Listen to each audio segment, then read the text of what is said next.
Hello, Views of the Future. I'm Endragh, and we're continuing with more Color of Magic. No, I haven't found my bookmark yet. Shh. So, last time, Rincewind convinced the dragon rider to get him up to Wernberg, where he can save his friends, because Cringe the Sword has made him, and now he must fight a dragon lord. Loin Ert. L-I-O, exclamation point, R-T. Yeah, it's not a fun name to say. Anyways. Yep. Climb the ladder and grab a ring. Grab a ring, said the dragon rider. Then bring your feet up until the hooks catch.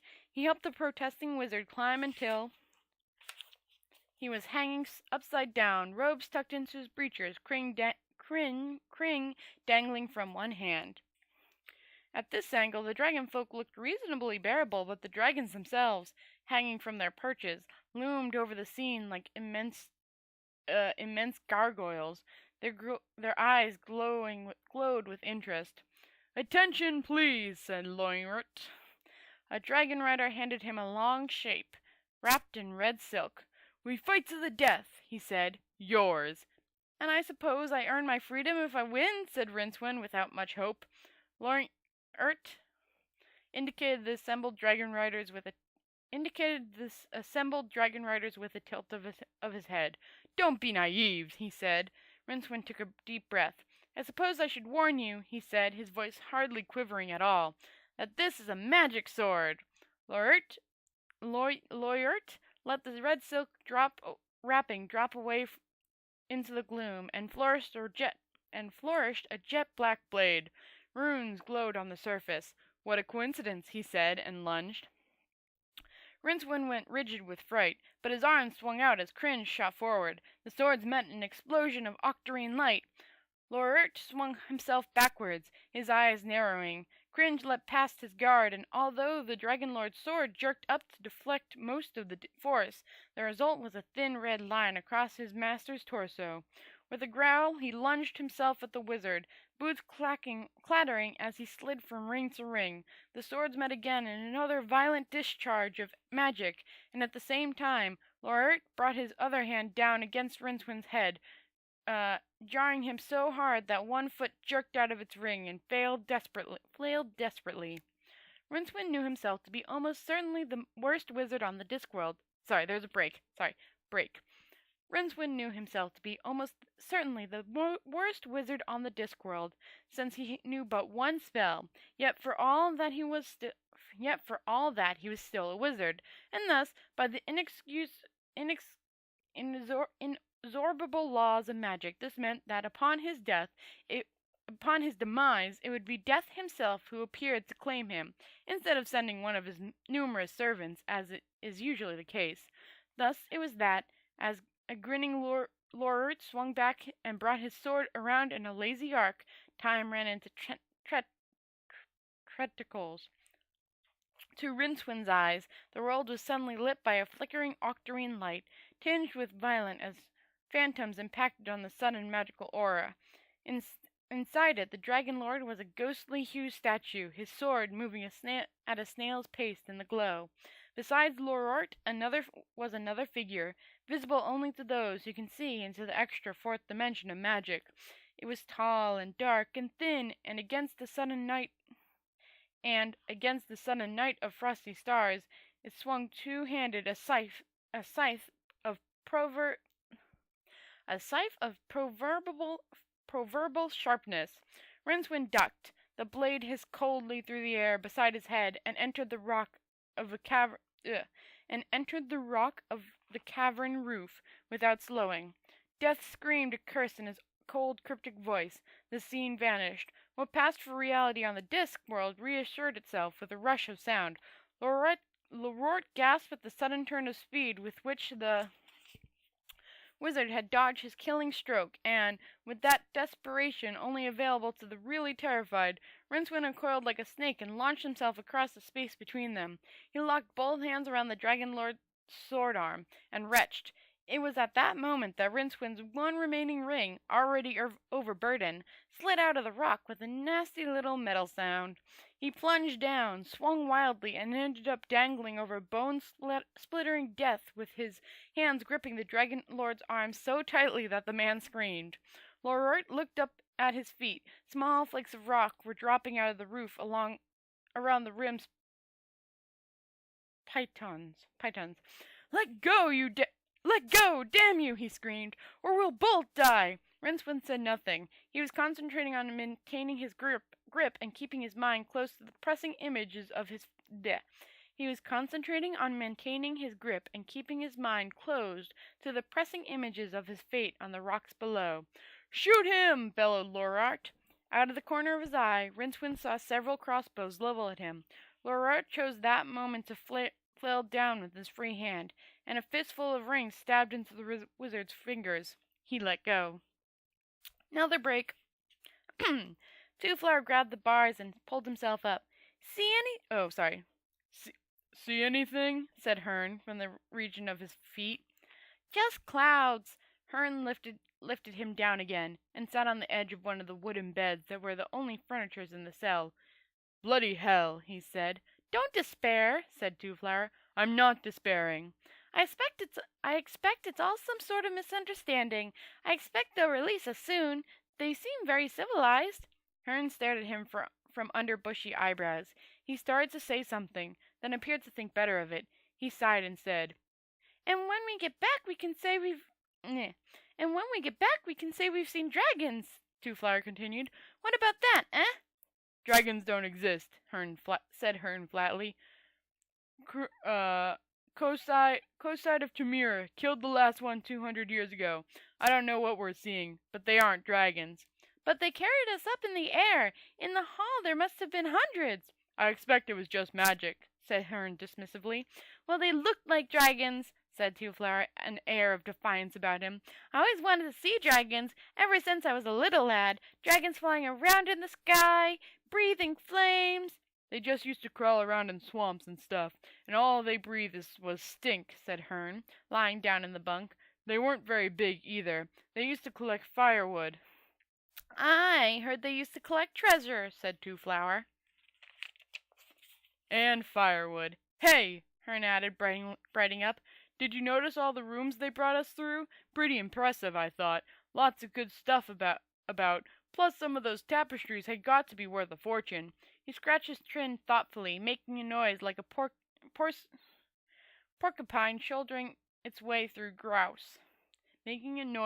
porcupine shouldering its way through grouse. What happens next? asked Twoflower. Hearn screwed a finger in his ear and inspected it absently. He said.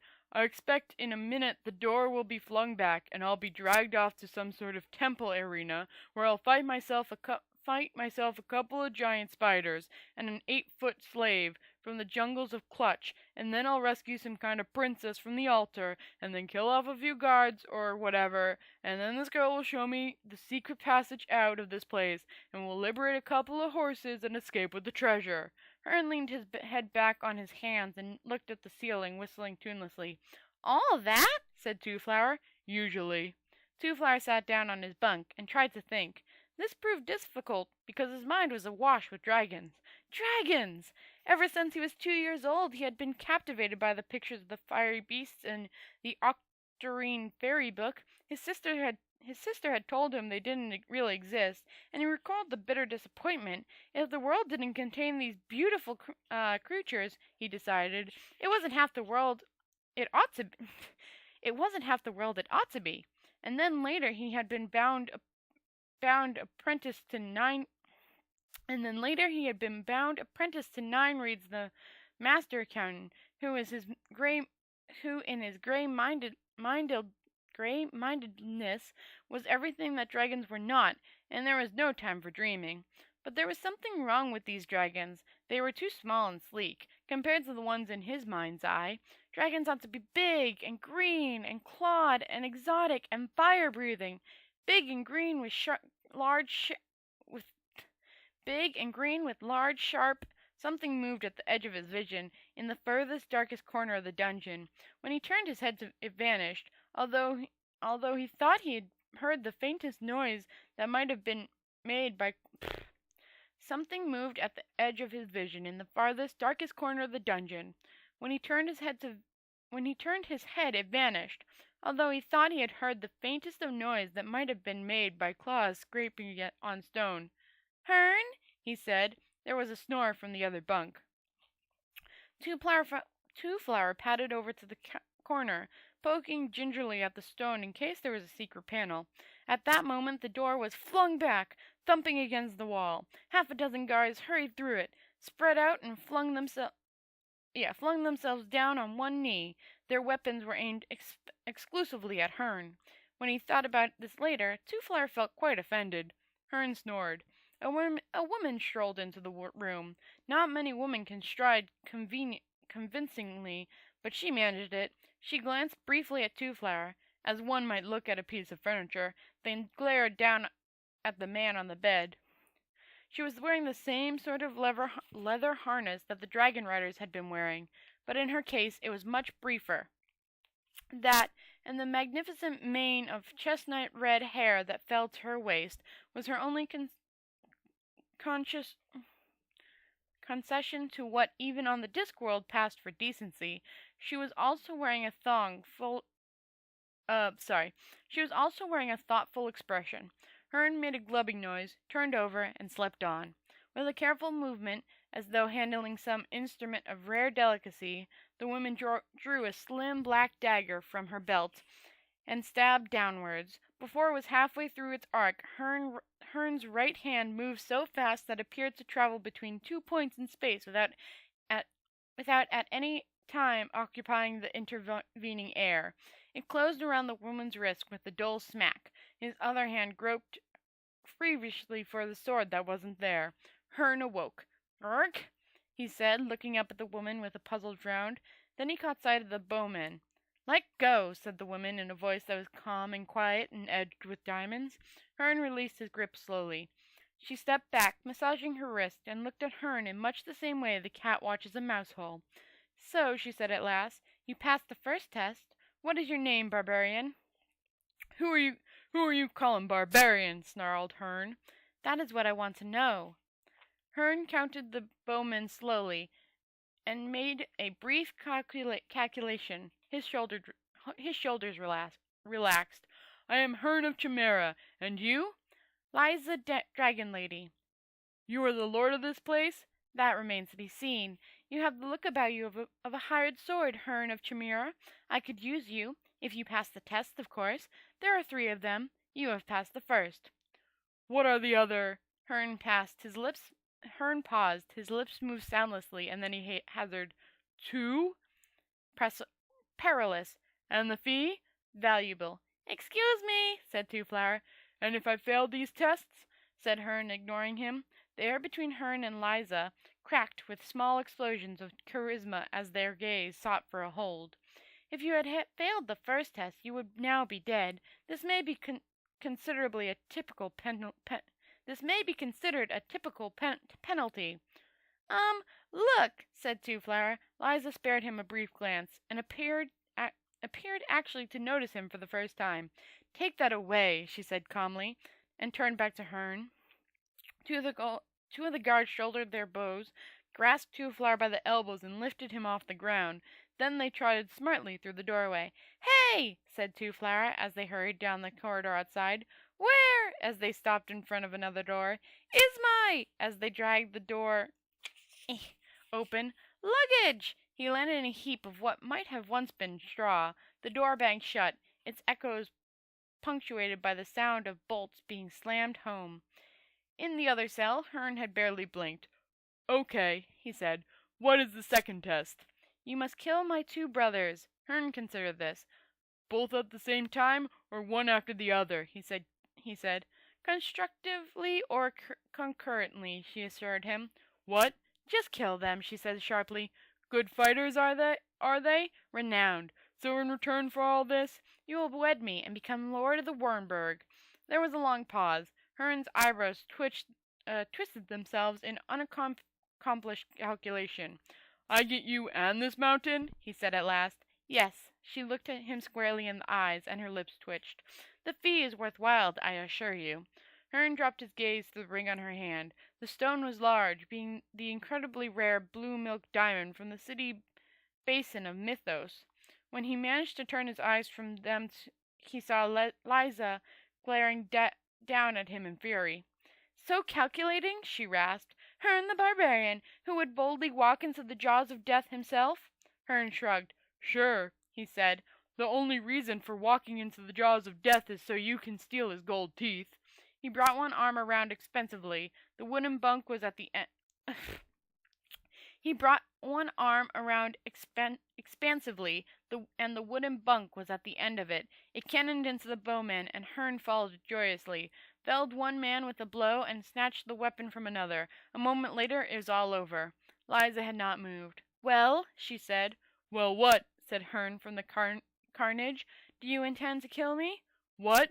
Oh, no. No, this is just, you know, kind of a habit, just keeping in practice. So where are these brothers? He grinned. Twoflower sat on his straw and stared into the darkness. He wondered how long he'd been there. Hours at least.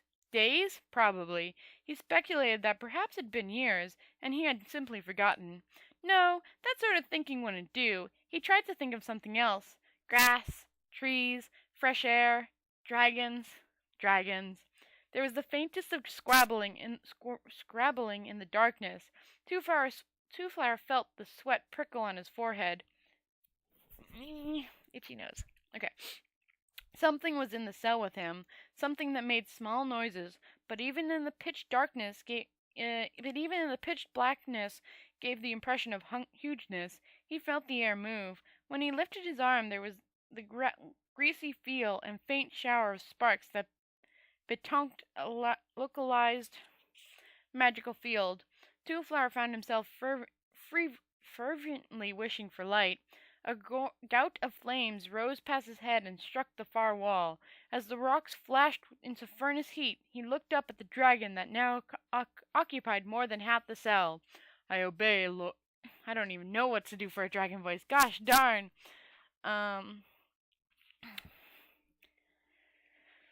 I obey. No, that's so much like Kryn. Ooh, shoot. My headphones are falling off. Hold on. I'll make sure you can hear me. I'm wearing them weird, but it's fine. There we go. I'm running out of voices, people. I'm just gonna read it normal then. Sorry, I'm not a voice actor. I obey, Lord. I obey, Lord, said the voice in his head. By the glow of the crackling, splintered stone, Twoflower looked into his own reflection in two enormous green eyes. Beyond them, the dragon was so multi-hued, horned, spiked, and lithe as the one in his memory, a real dragon. Its folded wings were none the less still wide enough to scrape the walls on both sides of the room. It lay with him between its talons. Obey? He said, his voice vibrating with terror and delight. Of course, Lord. The glow faded away. Twoflower pointed a trembling finger at where he remembered the door to be and said, Open it! The dragon raised its huge head. Again the ball of flames roared out, but this time, as the dragon's neck muscles contracted, its colors faded from orange to yellow, from yellow to white, and finally to the faintest of blues. By that time the flame was very thin, and where it touched the wall, the molten rock spat and ran. When it reached the door, the metal exploded into a shower of hot droplets. Black shadows arced and jiggled over the walls. The metal bubbled for an eye-aching moment, and then the door fell in two pieces in the passage beyond. The flames winked out with a suddenness that was almost as startling as its arrival. Twoflower stepped gingerly over the cooling door and looked up and down the corridor. It was empty.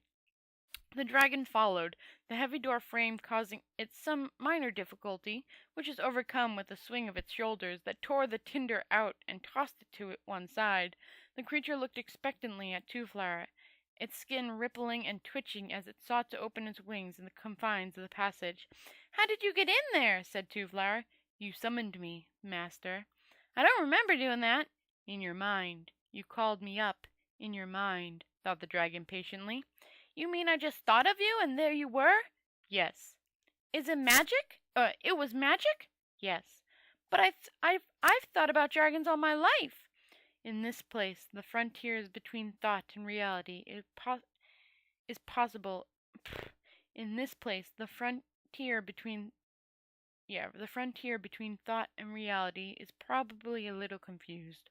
All I know is that once I was not, and then you thought me, and then I was. Therefore, of course, I am yours to command."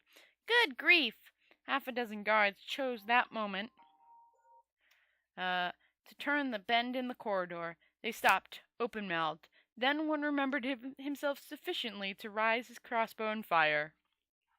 Alright, so, Rincewind's plunging to his death. Twoflower now has a dragon. Hearn has to fight these two brothers to get a wife. We're more than a little bit through, we're definitely more than half. So, I'd say probably about a few more and then this book's done, which is sad. I forget actually how this ends. Oh yeah, I remember how this ends. We're not gonna see my other favorite character. Alright, we'll see him in the next book. But, next of the Discworld series, I should say. Yeah, so that has been Color of Magic. I have been Endragh. I hope it brought a smile to your face, and I will see you tomorrow night. Night-night, guys.